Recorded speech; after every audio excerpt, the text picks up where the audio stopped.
What's going on, everyone? Welcome back to the channel, and I am back with yet another tournament review. So the last video I put out way back in January was a review of my performance in the Charlotte Open online, under 2000 section, which I had won. You can catch the highlights of that in my last video. But now, about 2 weeks ago, I played in the February edition of the Charlotte Open, and this time I decided to take a step up and enter the championship section. Basically the open section where there's no rating cap, meaning there were about a dozen grandmasters and a bunch more international masters, FIDE masters, etc. I was actually the third to lowest rated player out of about 50 or so participants. So definitely was going to be an uphill battle for most games, but we'll see how I got on. So in the first round, I thought I was going to play Grandmaster, but luckily for me, I got a little bit more modest opposition, but still a very strong player. I actually got put up against a 15-year-old kid. Over the board, USCF rating of about 2240. He's an NM. But in the online formats, he clearly just hasn't had as much success, and his rating is just over 2100. But still, obviously, a strong player. And in the interest of time, I don't want this video to be an hour long. We're going to kind of skip ahead into the endgame and this position right here. What happened leading up to this was I played my opening pretty well. He didn't get much of an advantage. He was maybe slightly better, but we got an early queen trade, and I'm doing okay. He's still a little bit better because he kind of has a better grasp of the center. His knights can infiltrate, but I'm relatively speaking doing okay. Now, I did make a slight mistake in this position. What I should have done was gotten active with my rook and brought it into e3, and this move, basically, he can't claim much of an advantage after this happens, because even if he gets in with his knight, I can just calmly push on this side and then push here, and basically, I've just about equalized. I can even give up this pawn, take this pawn. Basically, everything just gets traded off. Instead, I played kind of a passive move, Knight f8, because I was scared of his knights coming in. But he returned the favor by also being a little bit too passive. What he should have done was just use his rook to maybe swing over here and attack my pawns. That's what I thought he was going to do. He instead offered a trade of rooks, which I gladly took, and then played this move, c5. I was actually very proud of this move because it puts him in a very tough position. He can take en passant, but then he kind of relinquishes his control of the center. But if he doesn't take, well, then this square is no longer available to his knight. And he ended up not taking. He instead tried to bring his king in. I traded off another pair of pieces and brought the kings in. At this point, I was pretty sure that I had a draw in the bag because it's pretty hard for either side to really make progress. But obviously, he's the higher rated player, and he's still trying to win. And in this position, I played the move b5. And now, if he takes the pawn, it's actually pretty bad for him, because if he were to then try to go here, I can actually take, and I'm now winning this because I have this critical pawn break, and now he's basically in zugzwang. He can't make a move. As soon as his king moves this way, I will then come in, and eventually he loses the pawn and loses the game. So he has to tread very carefully. He spent a lot of time and played the move b4. Another move in this game that I was not anticipating, but this time it's actually just a very risky move on his part. It's not losing yet for him, but from this point on, he had to play extremely carefully. And basically, I just called his bluff, took. His idea was to kind of get the king more involved. But I just take, and defend my pawn. Now I'm up a pawn, and what is he going to do? He has to prove that he can kind of break through here. I just back up. The idea is that if he goes king here, it looks like he's getting in. But I just play here, and I'm taking the pawn next move. So he brings a knight around, I give a check. And in this position, he actually made a critical mistake. Which way do you move the king? There's two options. There's king d4, and there's king b3. One move keeps white with a chance to draw, and the other move just loses. And he, without even thinking, played the move that unfortunately loses the game, king d4. Now, it looks kind of well, it makes sense, because it just keeps the king in the center. It can go either way. But the problem is that when the king is here, it's no longer really active. It's too far away from these pawns and too far away from the action on this side.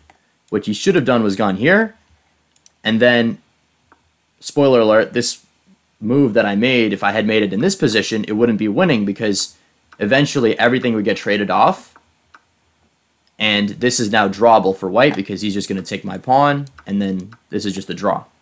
Instead, what happened was he brought his king to the center, and now I play this important pawn break, bring my king around, and now my king is going to take here, and then go after this pawn.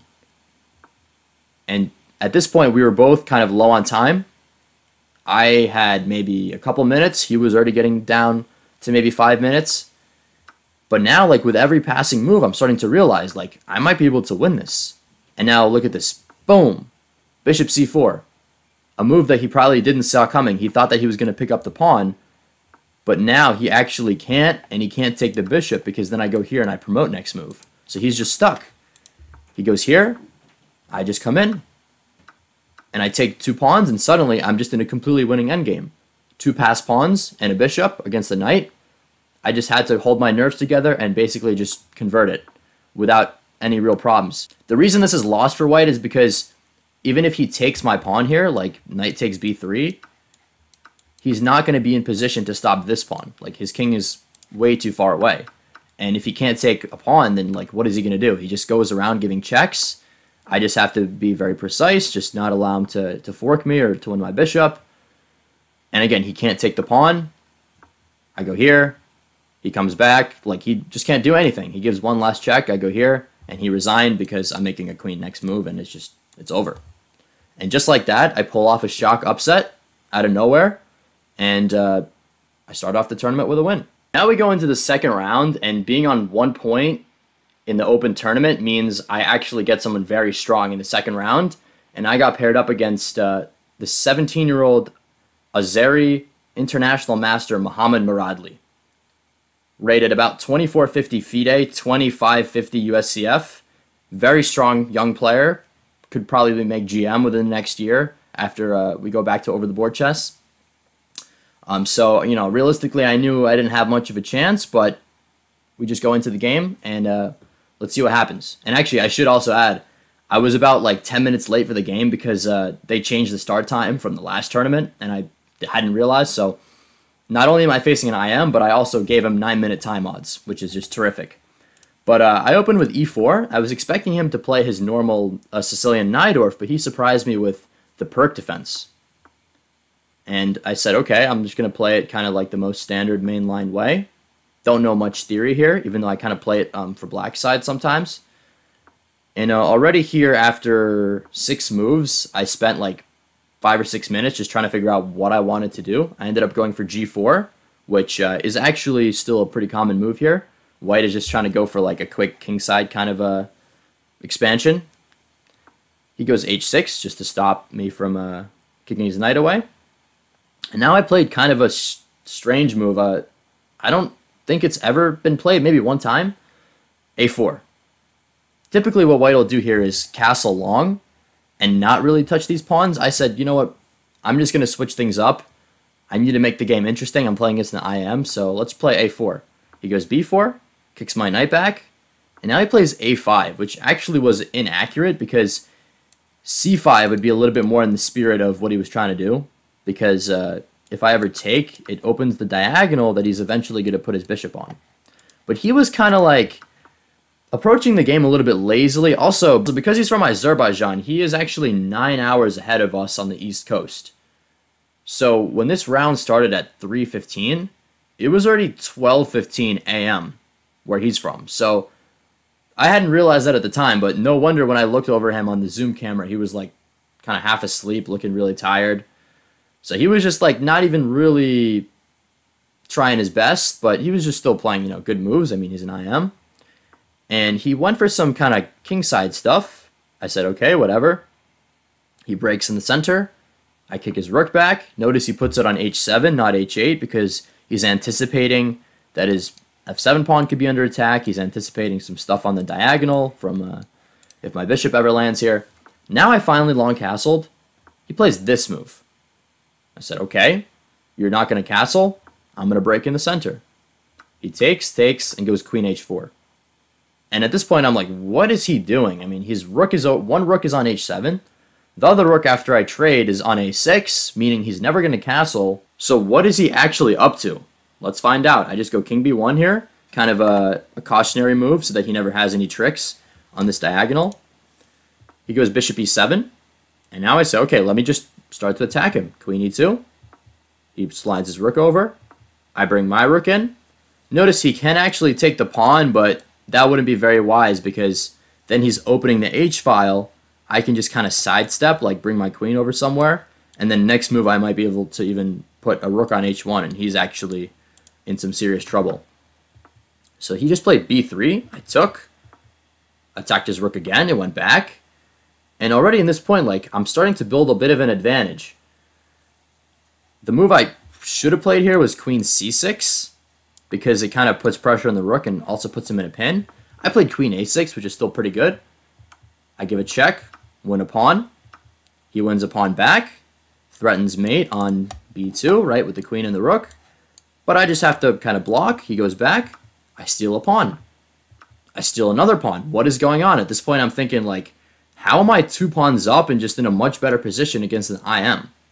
And actually, after this move, and after he played rook b6, according to the engine, the valuation is about +7. +7 or +8. I don't remember exactly, but basically, like, I'm a couple moves away from just being completely winning. Like, if this was another IM he was playing against, he would be completely dead. But I had already exhausted quite a bit of time, and I was starting to, like, psych myself out. Like, how am I in such a good position against an IM? Like, is he baiting me here? Is this all some kind of big trap? And so I started to just go wrong. Like, what I should have done was try to really calculate and find a way to just put him under extreme pressure. And if I had done that, maybe I would have found the very nice move, queen to a8, which puts him in a pin, threatens this move. But I didn't even see that. I just played the lazy a5. And now he goes rook a6, and he's like, I'm just going to take your pawn, buddy.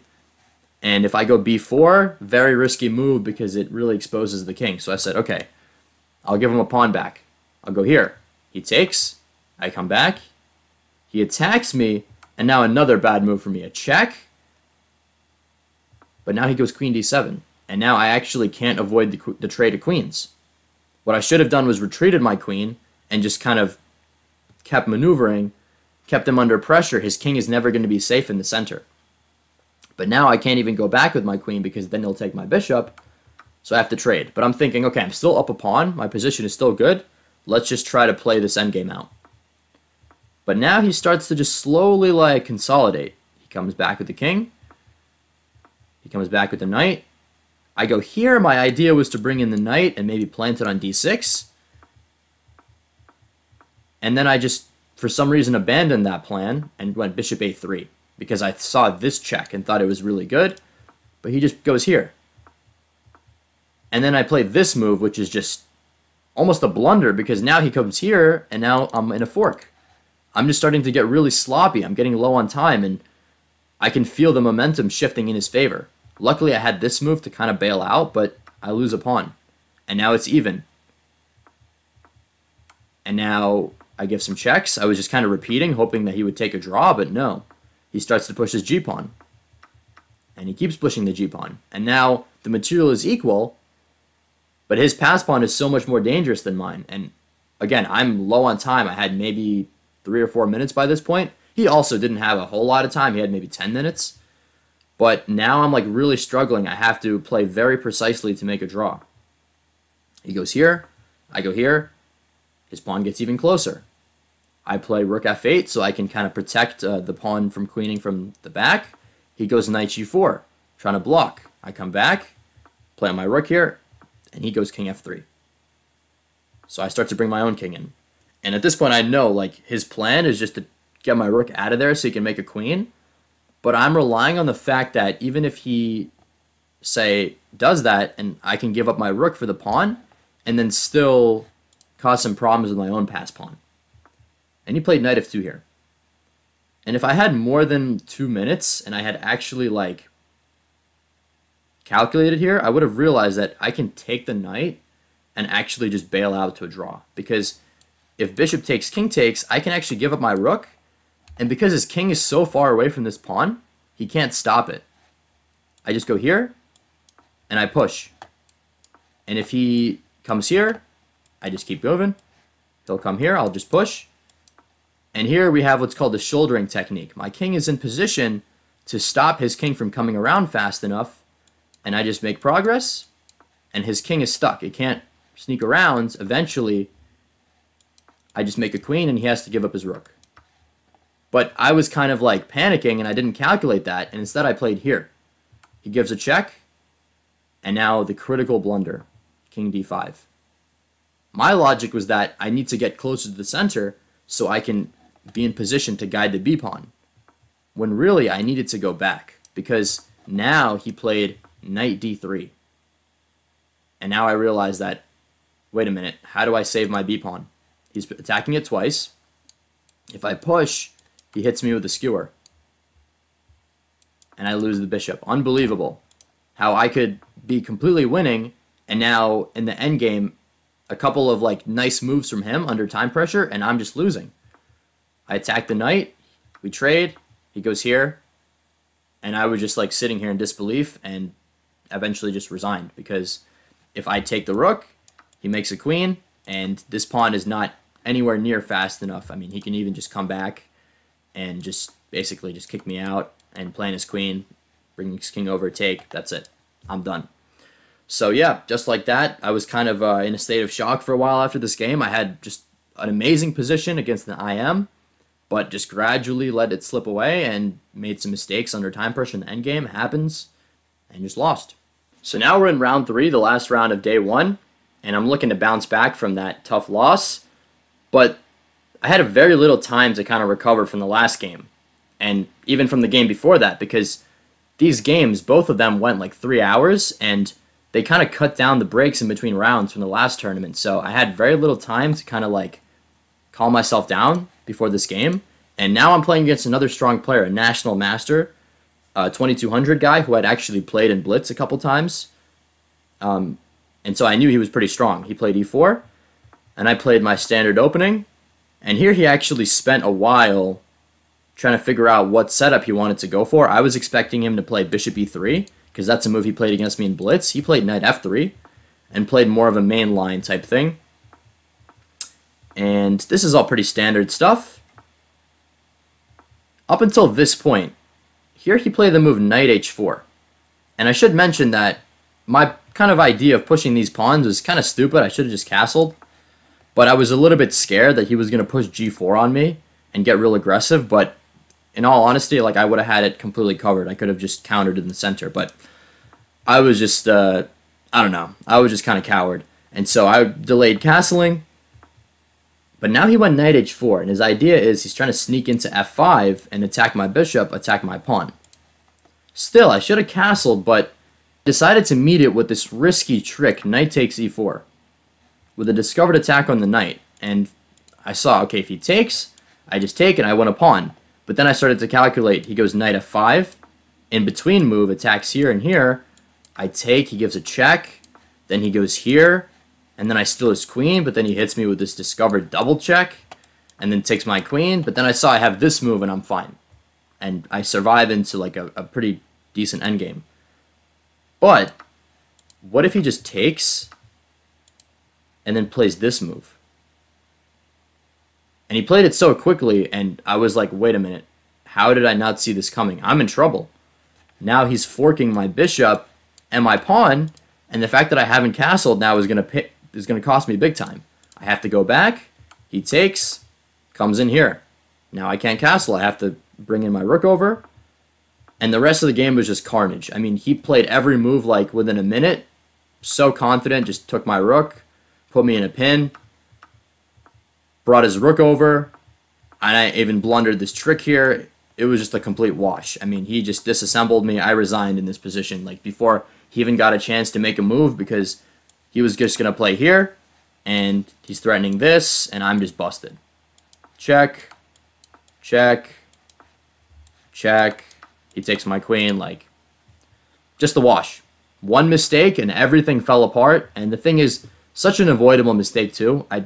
If I had calculated it a little bit longer, but I was just kind of exhausted from the first 2 rounds, so I said, okay, whatever. Bad game, gonna rest up, come back stronger the next day. So now we're into day 2, and actually I took a bye for round 4, a half-point bye, and now I'm in round 5, the penultimate round, and I was up against another kid, about 2060, pretty strong player, and he played e4, and I played basically the same opening as I did in that last round, only now I made sure to play better without going for any tricks. This is all pretty standard stuff. He drops the bishop back to kind of make sure it doesn't get hit with any pawn pushes.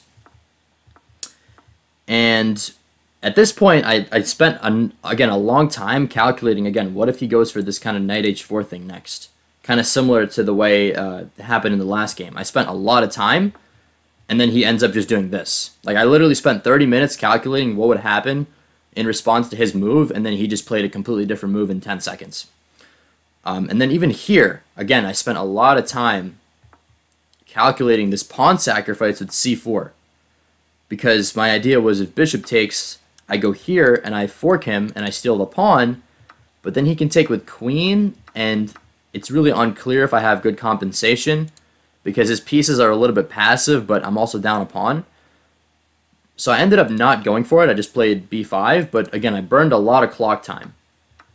And here he made a mistake. He played knight g3, whereas he should have played probably something like c4, because now I just gained space, shut out his bishop, put my knight on a nice outpost, and I start to take control of the game.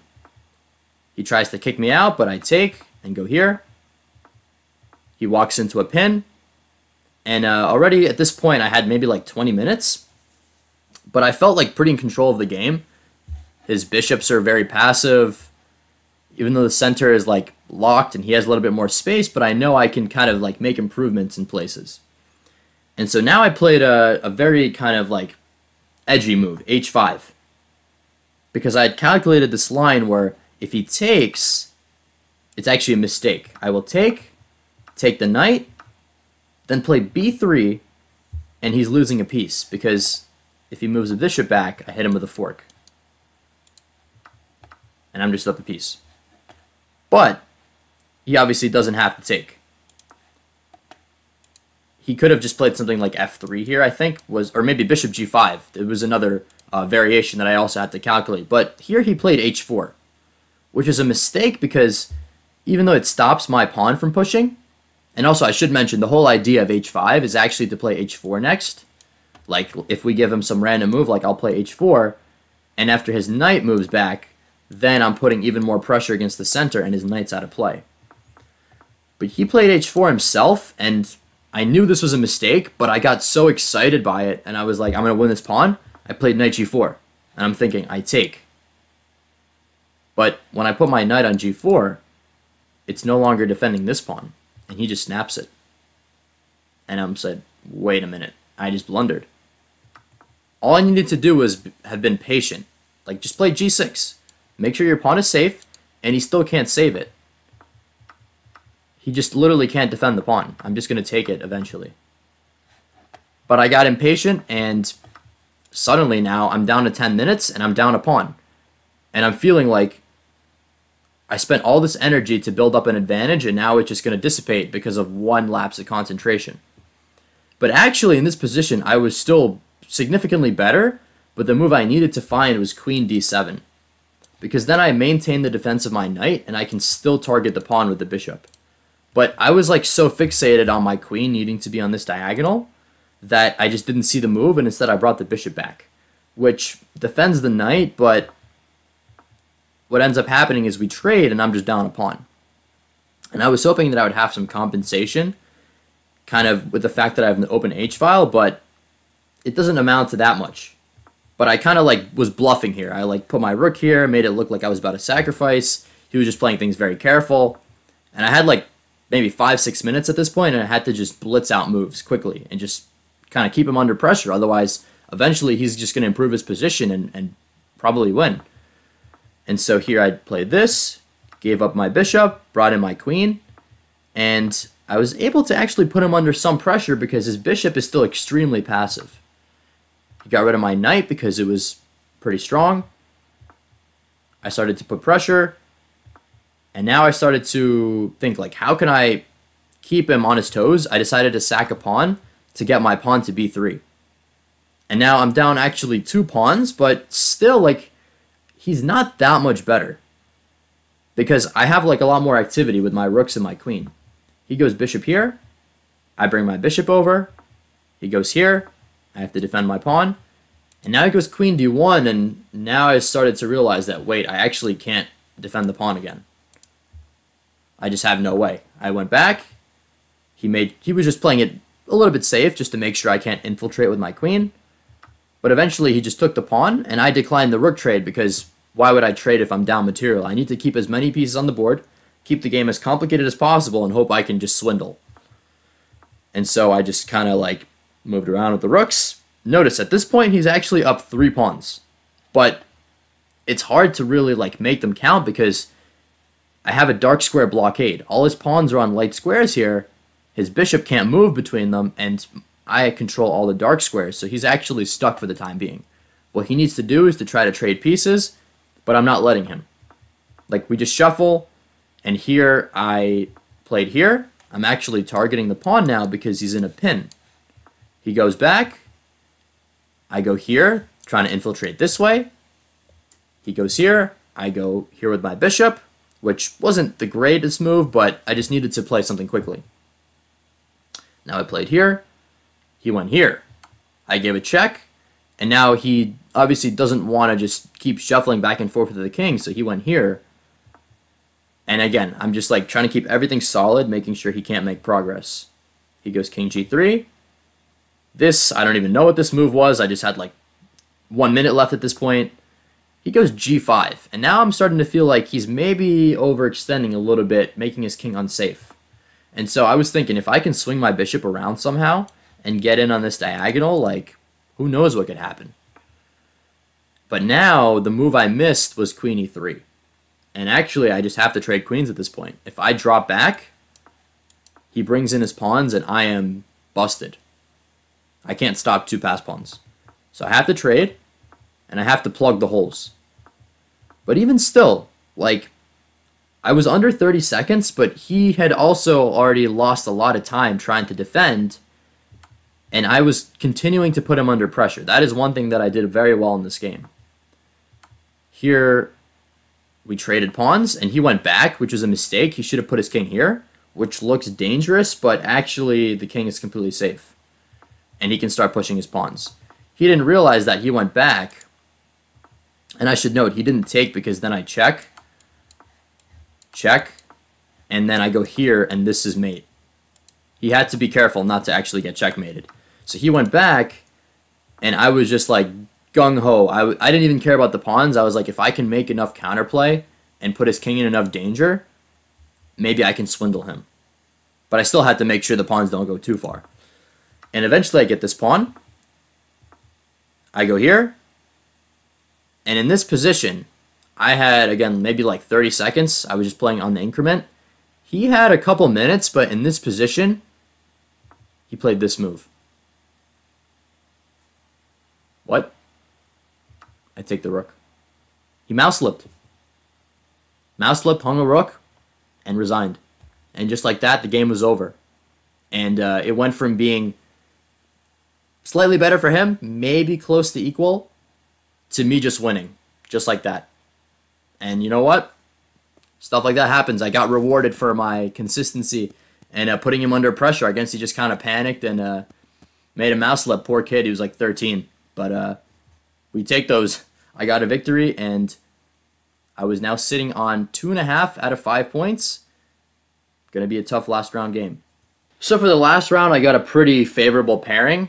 I got up against a guy, pretty experienced player, somewhere in his 30s, about 2,000 FIDE, 2,050 USCF. And I was obviously pretty drained from the last game, but just got to go right into the next one. And he played the Najdorf Sicilian. I had a game like this in the last Charlotte Open, but this time he played this variation of the E5 and H5. Idea being to prevent me from going G4. This is pretty standard theory. Bishop G5, Bishop E6, G3, fianchetto. And now instead of castling, he played Rook C8. And up to this point, I had played the moves pretty quickly. I mean, I've seen this position like a fair bit, so I pretty much knew what to do. But now I kind of had to start to think, like, how do I want to prevent his ideas? I know he wants to play B5 at some point, so let me play A4 and stop him. He goes knight c5 here, just improving his knight, kind of setting a trap for me because if I go queen d2, he has some tricks with knight takes e4 that I wasn't going to fall for. I just played b3, improving my position. He played queen c7. I decided now to take the bishop, which actually, or the knight rather. I decided to take it because I wanted to put my knight on d5. Turns out all I needed to do was play something like queen d2 and maybe rook d1, and I was just like comfortably better. With this move, I let my advantage slip a little bit, but it wasn't noticeable because I played here, he took, and now he played a good move, h4. Kind of like posing me some problems because if I take, he can take back with bishop or with rook, and my king is a little bit exposed. But I decided to not take and just play rook d1 and then bring my queen back. He castled. And now the reason I had dropped my queen back is because my entire plan was this. If I can get my knight to this golden d5 square, I'm going to be in charge. So I go here and here. He just can't stop me. And actually in this position, he has to be careful not to blunder. He played the move rook e8. If he played the move knight e6, it looks like a good move. Attacks my queen. I have to go back, right? Nope. I can take. Because if he takes my queen, I hit him with this. Boom. It's a fork. I pick up the queen. And I'm just going to be up a rook. So he didn't fall for that, but he had to be very careful. And I brought my queen back. Made sure he can't get his knight to d4. And just went here, queen g4. And now I'm just in a comfortably good position.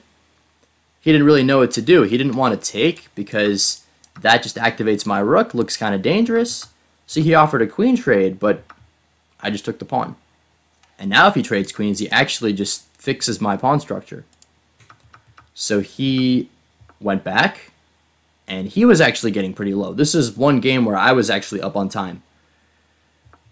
And I knew I had to keep the pressure on him. I played rook d3, kind of setting a trap that he walked into because he played knight c5. And it looks like I'm forked and I'm going to lose the pawn, but I go rook f3. And now if he takes, I have this check, and it's a fork. And the point is my rook supports my knight. He can't take with the queen, and he can't take with the pawn because he's in a pin.